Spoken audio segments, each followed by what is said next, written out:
Hello, everyone. Greetings. This is Interstellar Radio.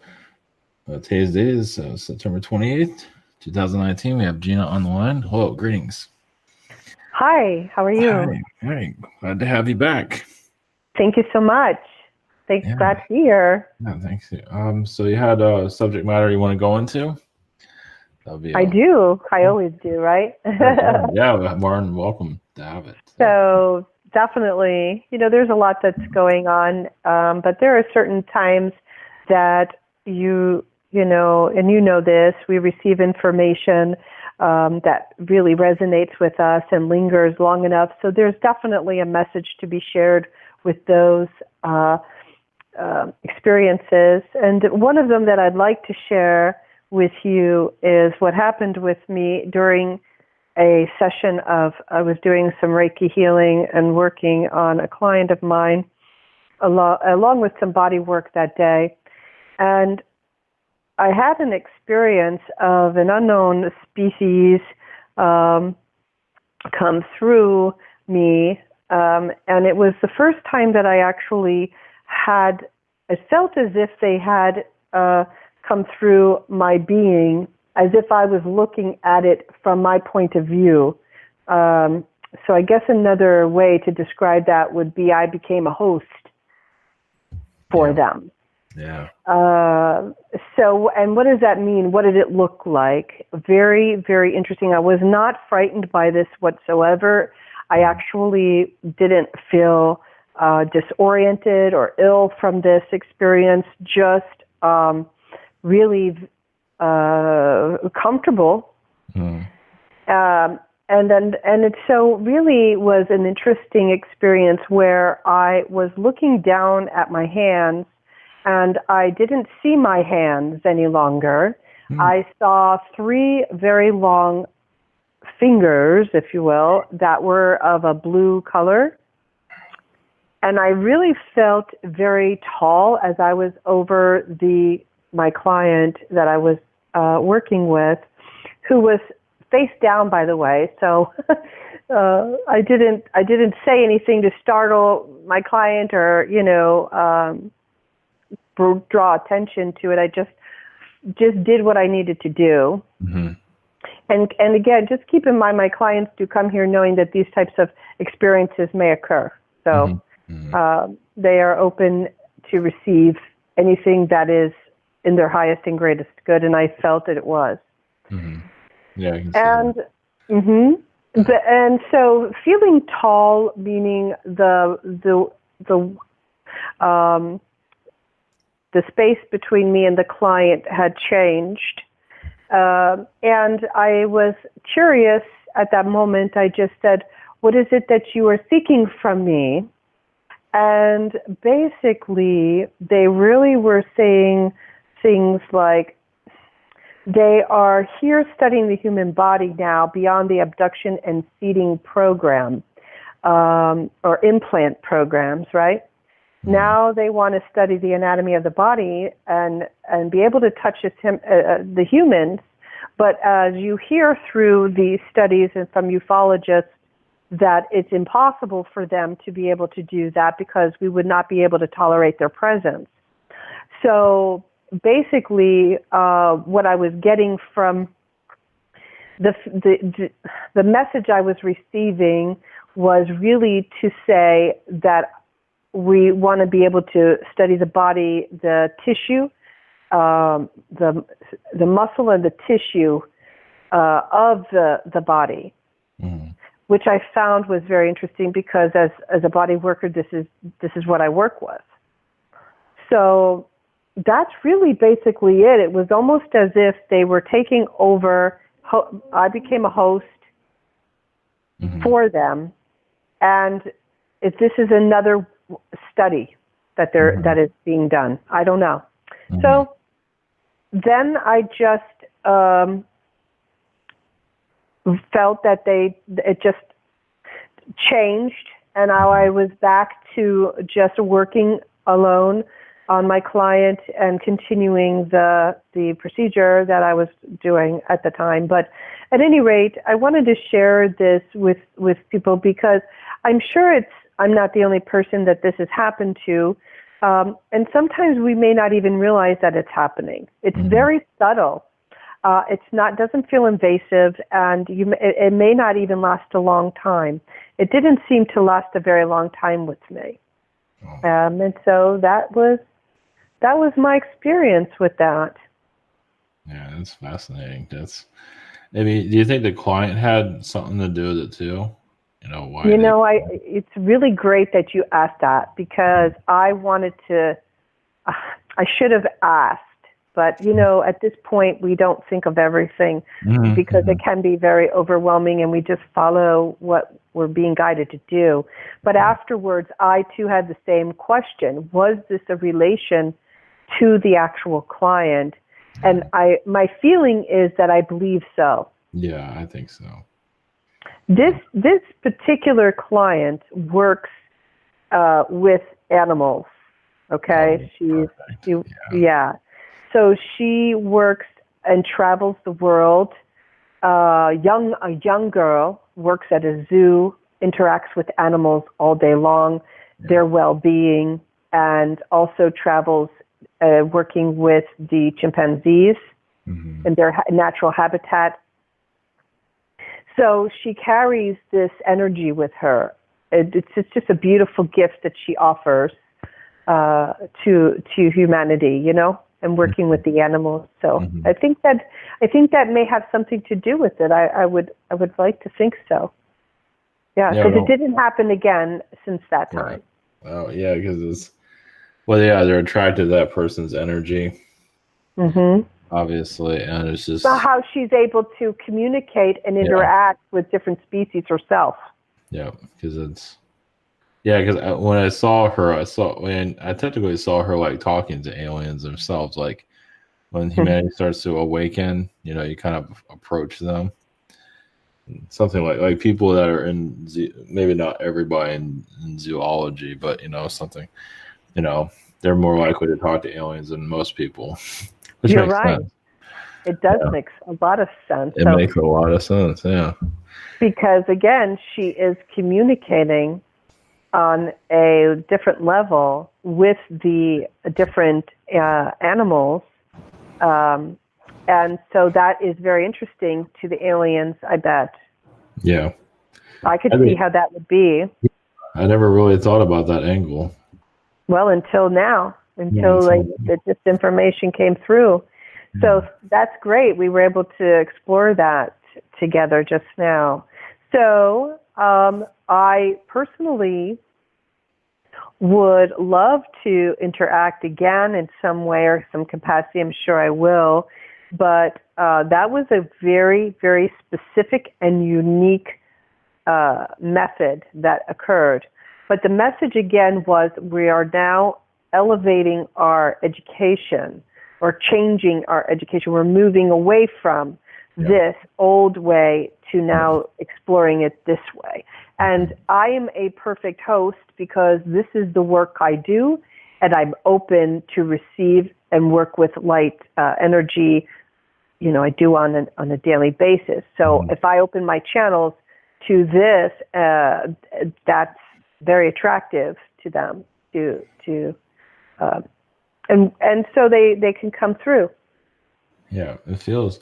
I mean, in some ways, I feel like it has something to do with like our interview here too, because another way to get the word out like softly, calmly without causing any, so people can take the story and spin it all kinds of ways. Well, I want to remind you again and your listeners that I. Back a year ago, I always knew that I may have been, I have an artist. I had a MRI done because of an accident, for those that may have remembered that story. But I can't, implant. Thank you. I was looking for the word. I was going to say it, but I wanted you to say it. Thank you. It was taking me a while because I was having a hard time finding the word. But they saw that I had an implant in my neck. The radiologist that took my thing, my MRI, but it was interesting after exploring it more. I've revisited this again most recently, the implant, and I remember going in circles trying to, because at the time when you're in an automobile accident, and as I am a practitioner of holistic healing, I still needed the intervention of certain specific practices, such as orthopedic surgeons involved, brain injury doctors involved. They were checking because I had banged my head and things of this nature. But I also had a previous surgery 2 years prior, not in the same area, but in the neck area. So it was interesting to see that the my lawyer said you should go back to the surgeon who performed the surgery just to see if there's anything that may have happened in that they left behind. And the doctor was absolutely clear that there is no way that any of this material was even used during the surgery because it was a delicate surgery in my in my neck. Yeah. So they never would use this type of material. It would, be very dangerous. Yeah. And then, of course, and that was it. They didn't want to see me. They didn't want to talk to me. My lawyers cleared it, said that they looked at all my medical. There was nothing used of this type of material. But it was interesting. It was almost as if they didn't want to get involved with my story, if you follow. Yeah, I understand that. So then the brain the doctor, neurosurgeon, I talked to him about it, and I said, "Hey, what do you think of this? I really want to get some answers here." He says, "Oh, that's nothing. You should just let that go. It's probably a typo." So that was 2 doctors pretty much telling me, "Let it go. Don't worry about it. It's nothing," which tells me that they don't want to get involved in anything that would be maybe suspicious of an implant. I don't know. But I've always known that there was something. As we all know, I am an experiencer, and I do have one of my memories very clearly having an interaction with a being as a young teenager, this one in particular. And so it's very, very possible, extremely possible, that I do have this implant in my neck. But there is a doctor who has since passed away, and his name is Dr. Roger Lear. I don't know if anybody's ever heard of him before, but he did pass away from a heart attack back in 2014. So he is not only a surgeon, but a ufologist, and he did investigate alien implants in people, wrote books. I think one of them is called The Aliens and the Scalpel. I want to look it up, make sure I say it right. Scalpel, The Aliens and the Scalpel. And he's also been on radio shows and things of that nature. And he absolutely was on a mission to find physical proof of non-terrestrial experiments on man. That was his thing. So there is actually a movie out on Netflix. Jeremy Corbell, who did a show called Patient 17. This is something that would, if anybody is interested in seeing him do a procedure and the step-by-step of how they go to determine its contents and how do we know it's not from this planet, they walk you through that process. It's very interesting. So it just caused me to revisit my own self and say, for what purpose, by the way, would I even have this? And it just really helps me. And I consulted with one of my other, I guess you can say, friends that does the same similar work like I do, and they all know. And I was sitting here, we were doing some meditation one day. I said, look, I was just revisiting this. I saw this movie on the Netflix and I watched it, and I said, you know what? I never really got an answer about my my implant. Hmm. And I asked, I said, what is your opinion about this? Why do you feel I may have this? Yes, I am intuitive. Yes, I do make connection with light beings, whether they're archangels or other. I am able to do the work that I do. So what is this use of this implant? Why is it here?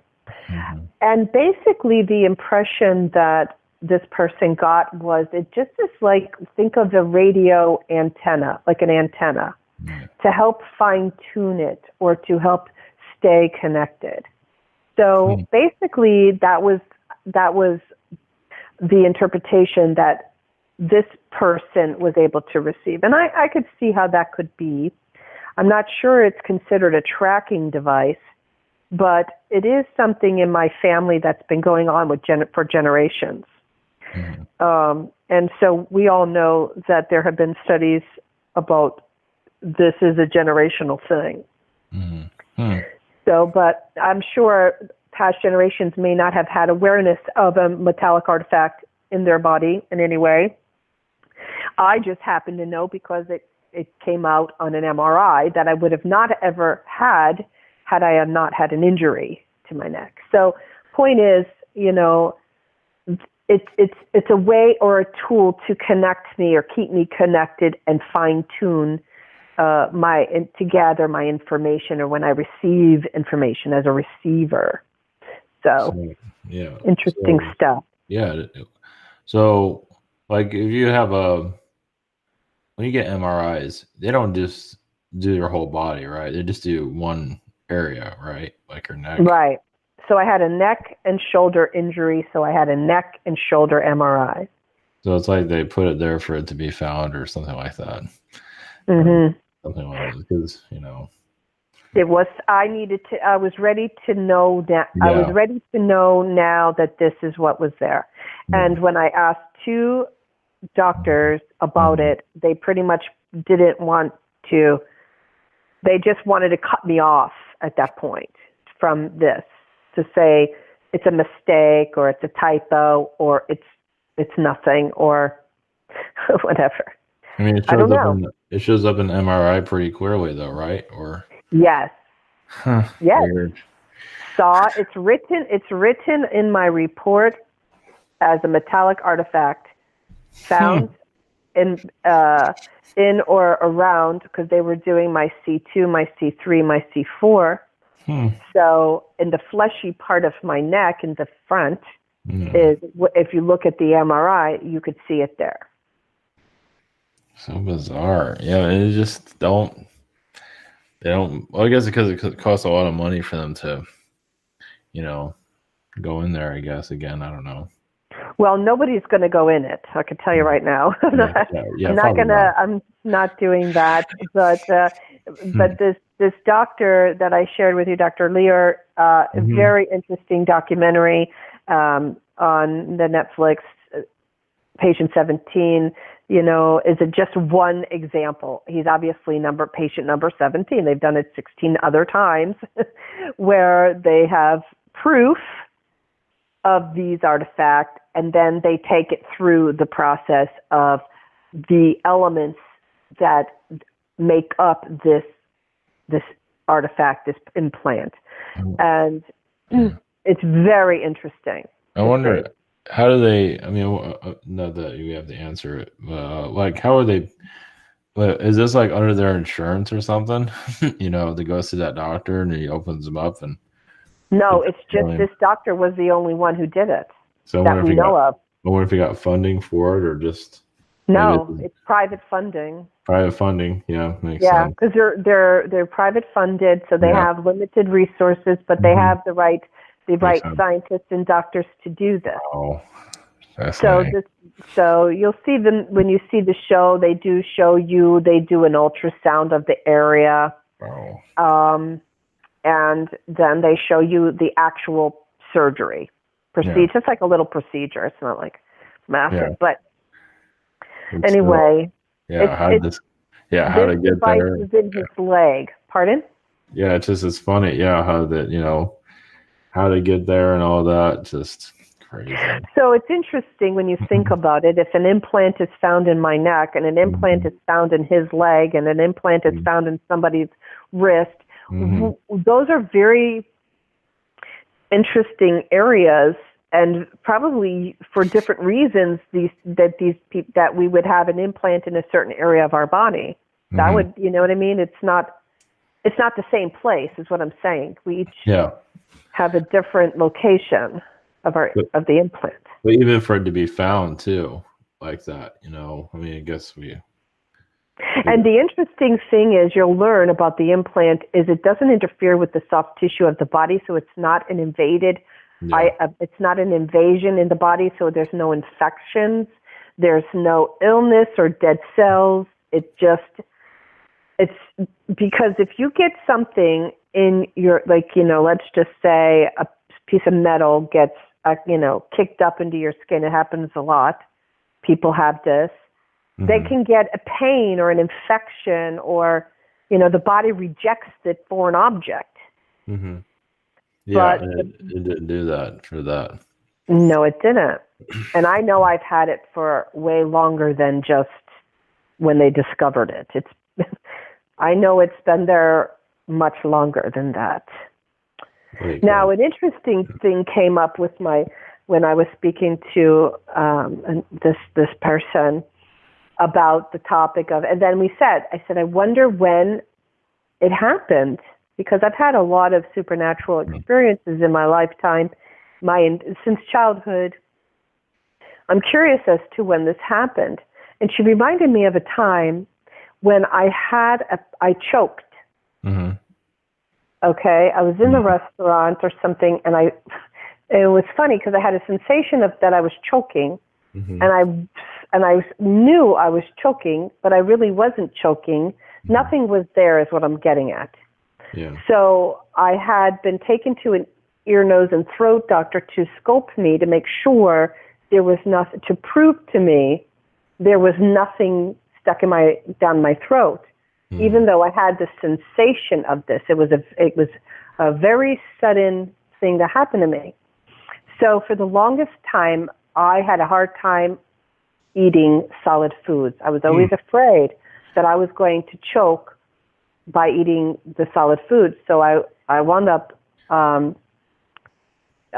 just drinking, like protein shakes and things like that, for a few months, actually, until my doctor told me that it's either I start eating solid foods or I'm going in the hospital because I can't continue doing this. Yeah. The point is, that was a very traumatic time in my life for me, the fear of this choking. But it happened to be my throat area, right? So she said, I wonder if there was a correlation to that time that happened.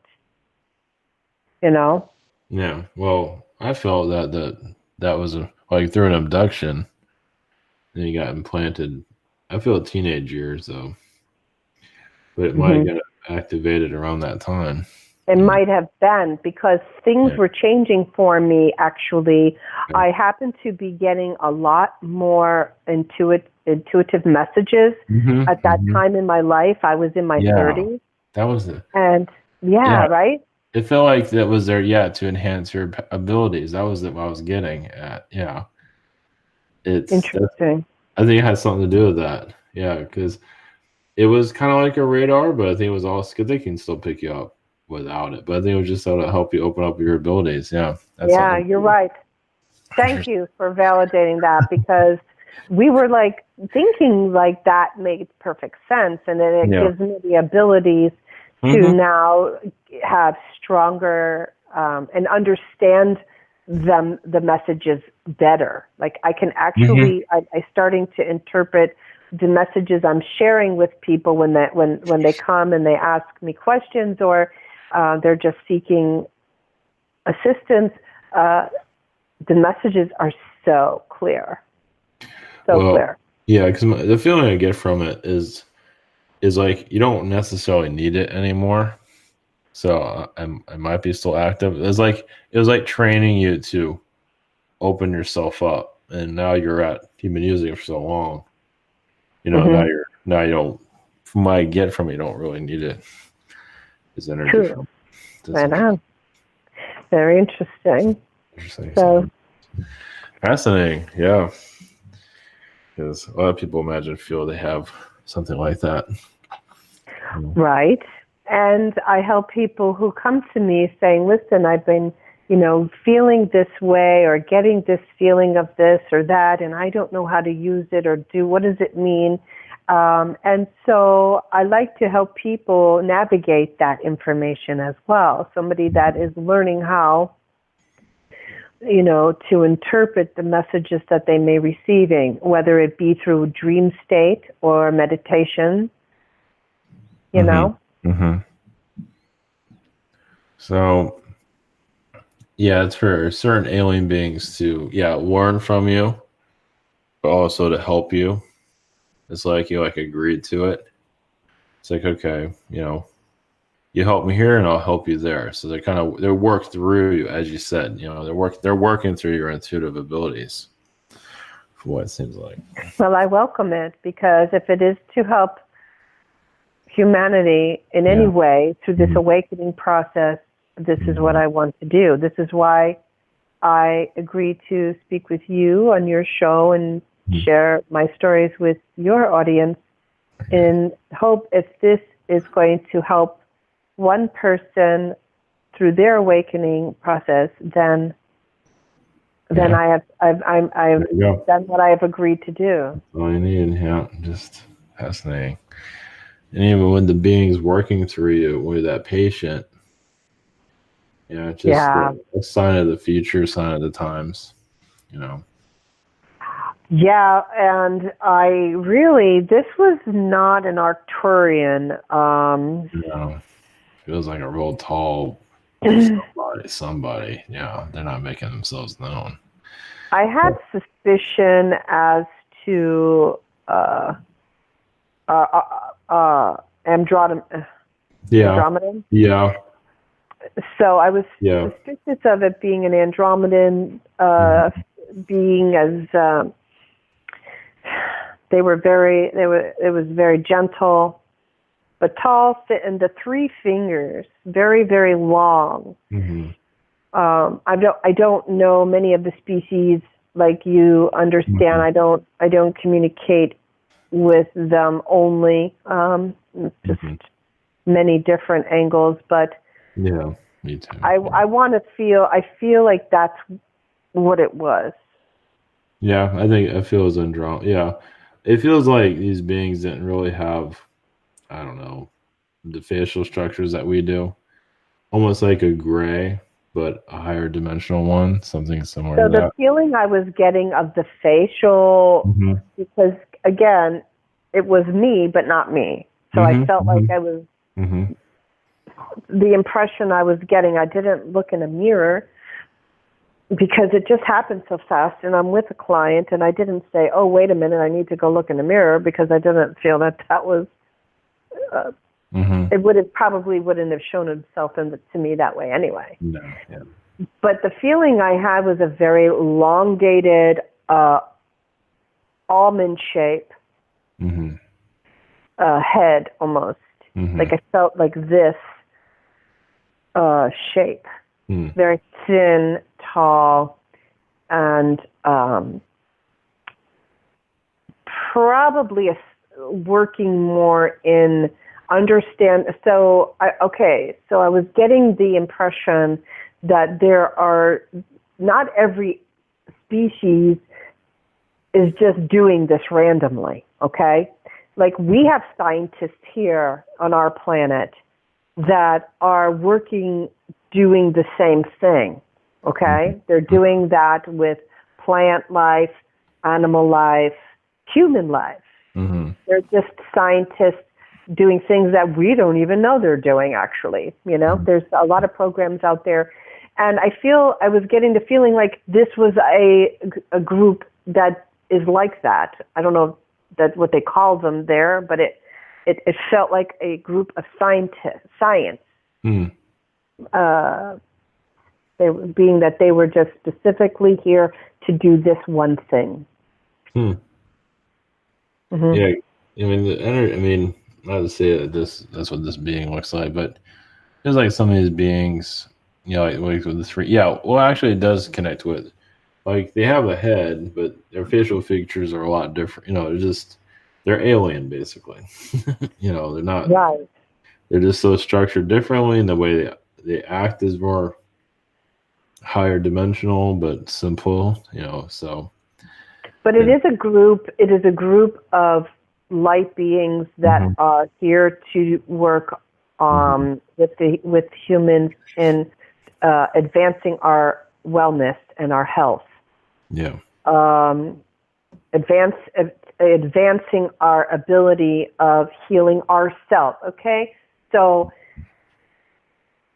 that was just one of the messages that I just remembered they were talking about, because they want us to start working on understanding the power within to be able to heal ourselves and how to take us on this path, and to better understand us is how they're going to teach us, Hmm. if that makes sense. Yeah. Yeah. Just, I mean, they don't deal with a lot of drama like what we do, obviously. They're just Well, the like, emotions are non-existent. I don't get yeah. a feeling of emotion of any kind, Yeah. like human beings. Hmm. But we also come from a place of ego where I don't feel that that's where light beings are operating from. That point of view, Yeah. It's a lot more understanding, a lot more just, yeah, loving. So, because it's simple. You hmm. know, just like a dog. Dogs don't have ego.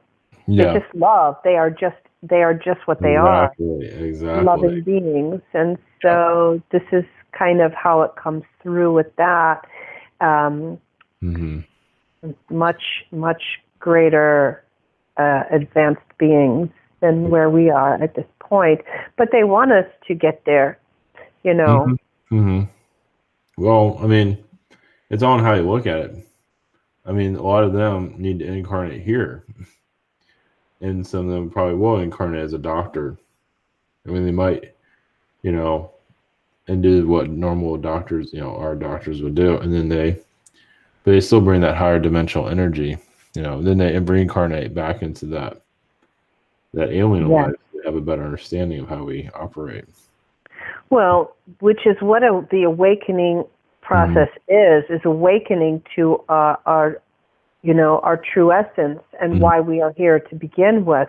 Hmm. So we don't go right to work right away. Hmm. We are here to wake up to that realization. Yeah. And it's an ongoing process. I mean, nobody really knows the true answers. We can only share to the best of our abilities our experiences for greater understanding. Yeah. See that hurricane went through the Bahamas, and you made it through it pretty good. I mean, you weren't in the Bahamas, but you're not too far away from it. It did absolutely nothing to my area That's great. whatsoever. I've That's had good. worse storms in an afternoon shower, but Yeah. it was the most obvious weather Hmm. manipulation system. I Hmm. think that it was.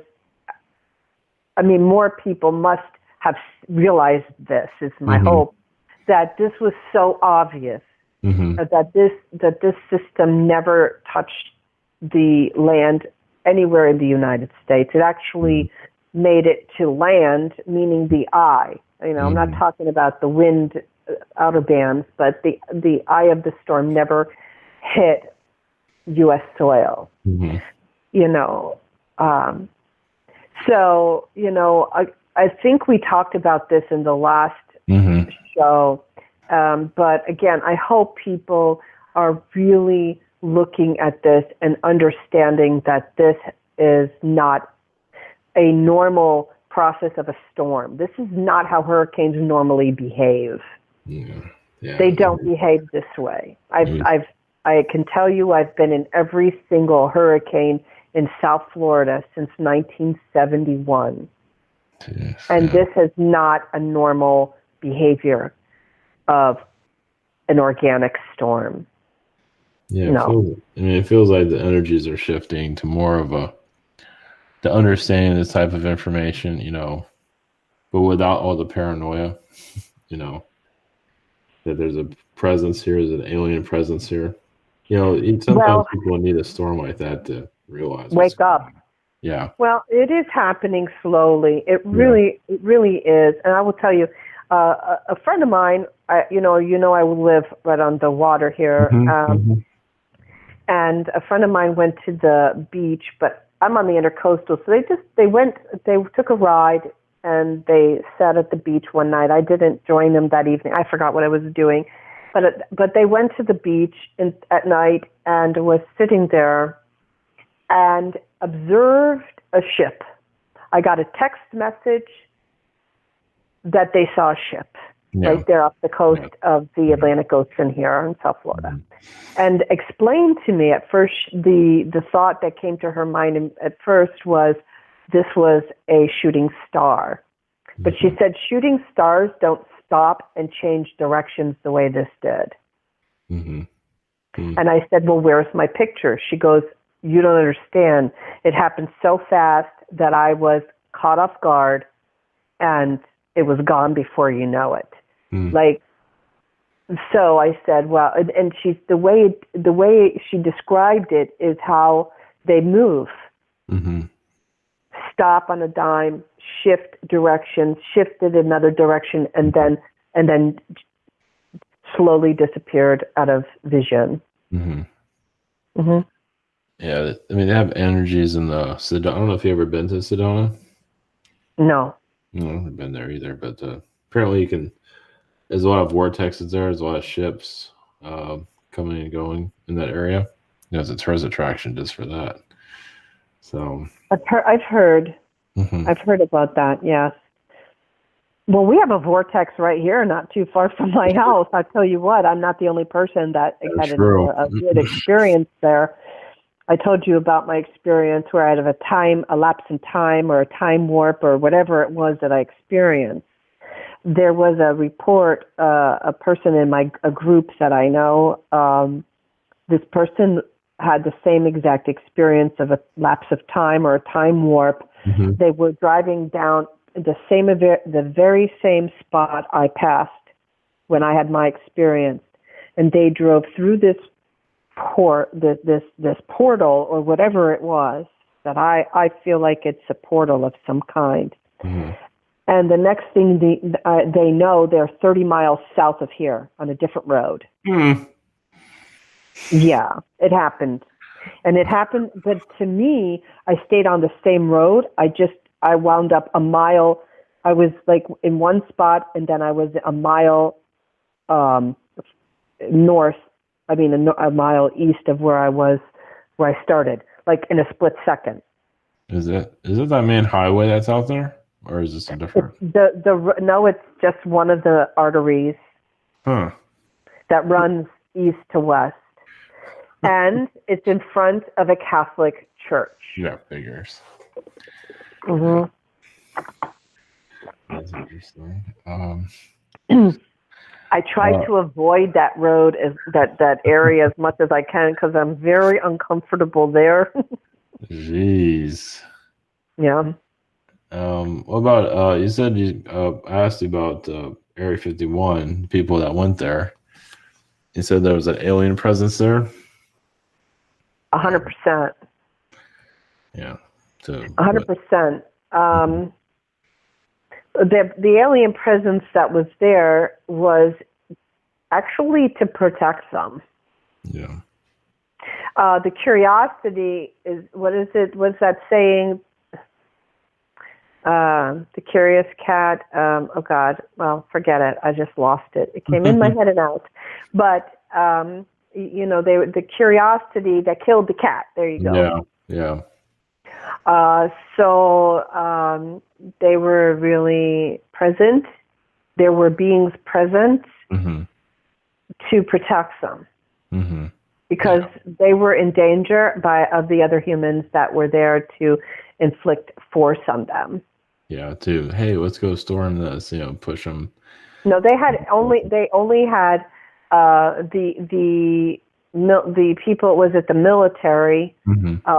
officers had Mm-hmm. the intent to shoot, Yeah. because they, for total disregard Mm. of the human, of our rights to know.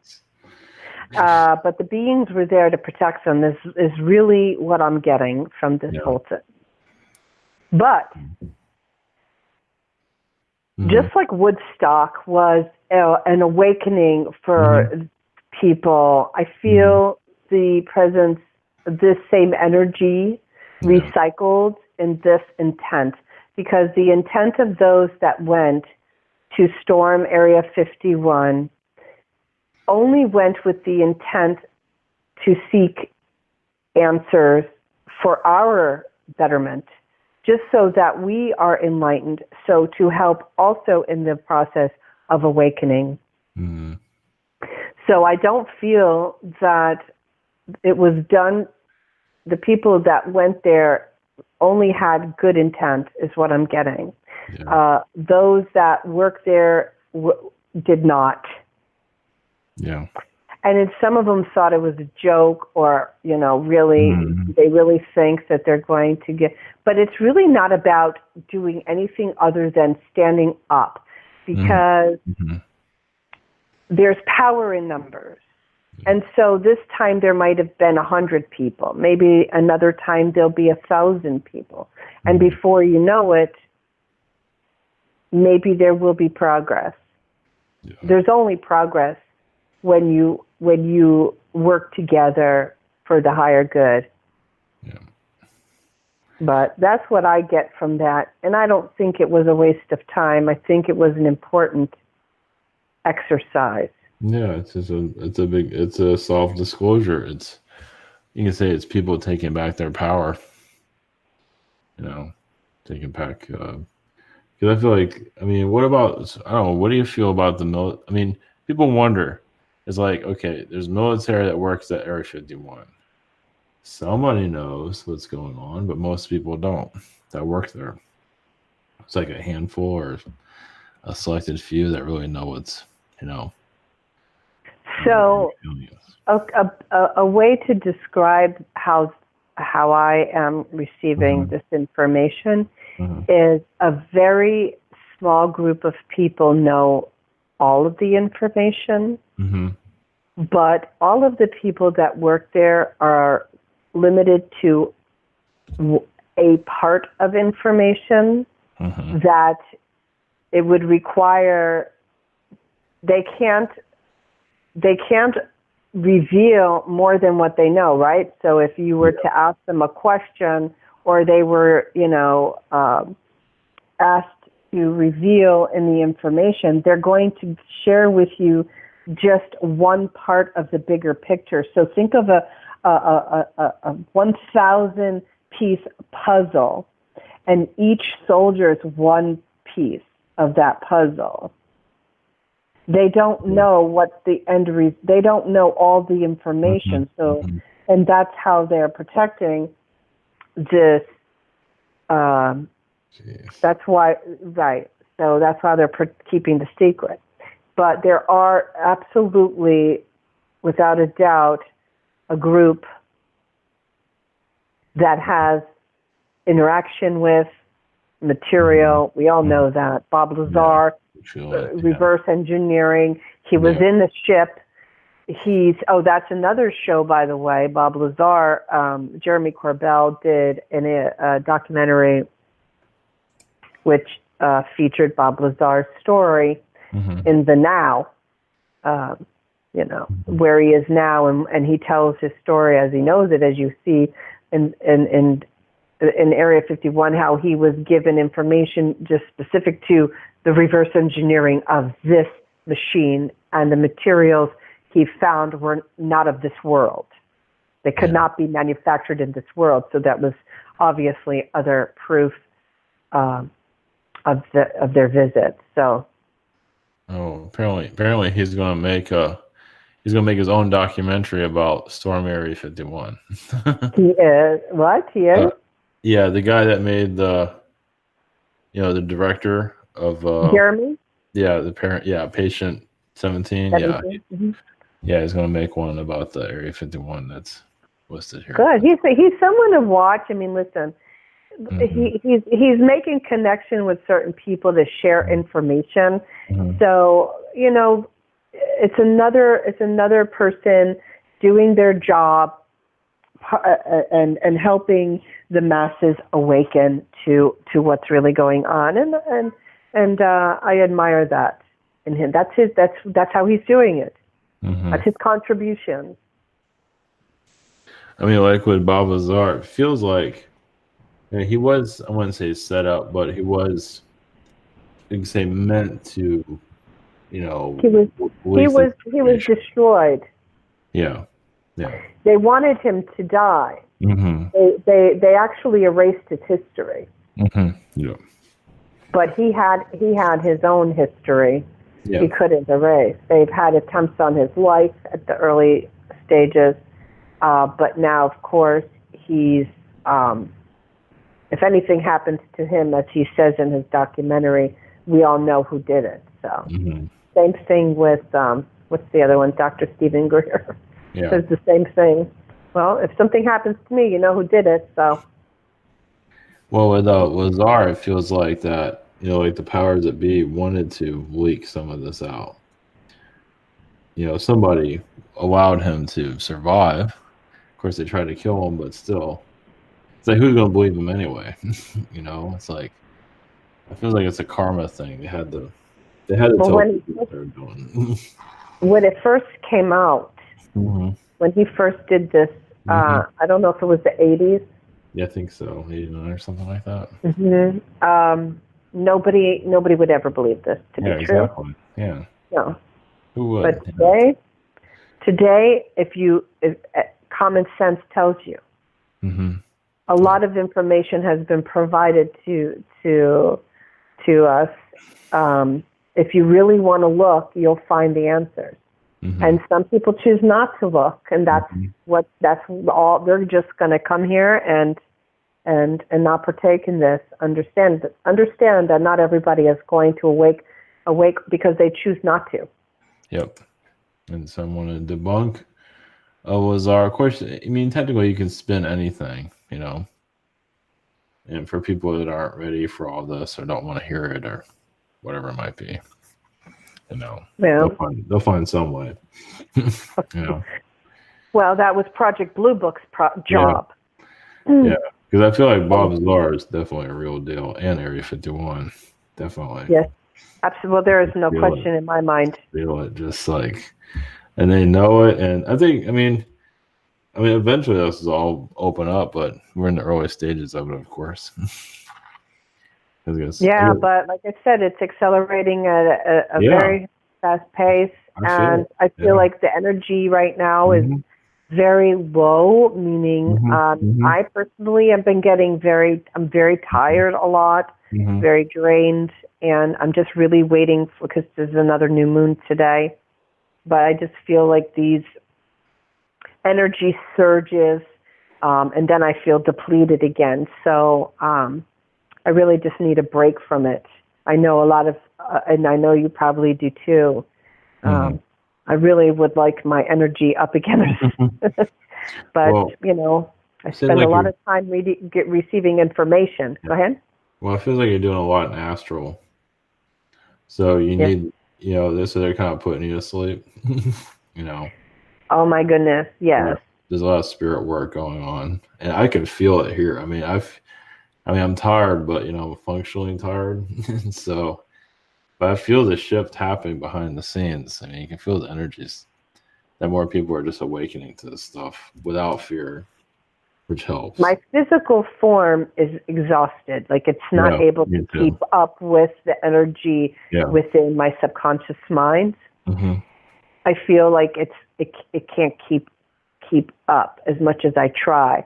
I Hmm. make it a point that I spend some time out in the air in the day and at night. Whether I sit by the water, I walk a lot. I just need to kind of keep that connection. It's important, but it's not easy for me to maintain. that I'd rather just, I don't know, I just kind of just want to rest the past couple weeks. It's for no reason. There's nothing physically wrong with me right now. I don't have a illness or anything bothering me. Just Yeah. you're right about astral travel. I have been having a lot, and I probably should do, but practice what I preach and write and write it down, because I haven't been writing it down, and I'm doing a lot. Like, I'm waking up exhausted. Mm-hmm. My legs and my feet. I'm waking up exhausted and really feel like something been happening. So I think I'm going to do that. I'll keep track, and maybe the next time we talk, I might be able to read what it says. I'm going to write it down. Mm-hmm. I have I mean, it's a general message that people already know, but, about all this alien thing, humanity, I mean, for the most part, it's in denial. They just deny. They just don't want to see it, hear it. Not that it's not real, they just don't want to hear it. That's right. But again, we all made a decision before coming here of what we're going to do upon our arrival, upon our awakening, I should say. Mm-hmm. And I'm come to learn through many different avenues. I'm not going to say, like, whether it be my teachers or even through my meditation or my downloads or connection with higher beings, that these are people that they're not here to wake up. This is not their time to wake up here. Yeah, that's really interesting. How they're not here to do it. It's even in their DNA, not to wake up. It's fascinating. I mean, it makes sense. I mean, somebody's got to. You can't just open the curtain and everything changes. You just can't. So people come in here to keep the energies grounded in the old world, so the new one can come in. So you need, That's right. It's just when you open up to all this stuff, you want more and more and more, as you know. So yeah, it is definitely frustrating when you're just like, just do it already. Yeah, exactly. Just say it, just do it, but you can't. Mm-mm. And I understand that part. I did listen to Linda Moulton Howe talk. She was doing a UFO conference or something, and she was talking about how being in the presence of an alien being, our bodies are unable to tolerate to the point where we'll pass out or get sick from just being in their presence. Which is why that's why they come to us through our conscious mind, through our subconscious mind, because they're able to do that through telepathy, ESP, and all that. But in the physical form, to be in to be within our presence is intolerable. Is what these UFO experts have shared many times over in the past.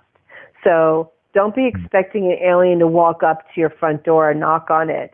But if you want to have the experience and connection, it's going to be through the power of your mind, and to be able to connect with them and open to that understanding that is another extension of yourself.